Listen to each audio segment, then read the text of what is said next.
Hello, welcome to health bite. സ്ഥിരമായി മൂക്കടപ്പുള്ളവരാണോ നിങ്ങൾ? എൻ്റെയും മൂക്കടപ്പ് ഡൽഹിയുടെ പൊല്യൂഷൻ്റെ കോൺട്രിബ്യൂഷനാണ് കേട്ടോ. എന്താണ് സ്ഥിരമായി മൂക്കടപ്പ് ഉണ്ടാവാനുള്ള കാരണം?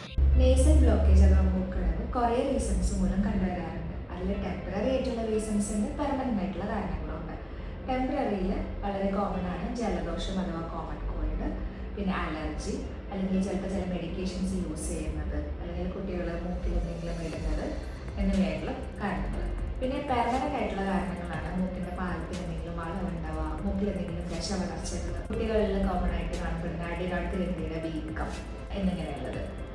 റയറായിട്ട് മൂക്കിൻ്റെ ഉള്ളിലുള്ള തടിപ്പുകൾ, അതായത് ട്യൂമറുകൾ പോലെയുള്ള കാരണങ്ങൾ കൊണ്ടും മൂക്കടവ് ഉണ്ടാവാറുണ്ട്. നേസൽ ബ്ലോക്കേജ് ഉണ്ടെന്നുണ്ടെങ്കിൽ നിയറസ്റ്റ് ആയിട്ടുള്ള ഹോസ്പിറ്റലിൽ പോയിട്ട് ഡോക്ടറെ അടുത്ത് പോയിട്ട് അതിൻ്റെ കാരണം എന്താണ് സ്ഥിരീകരിച്ചിട്ട് മാത്രം അതിൻ്റെ ട്രീറ്റ്മെൻറ്റ്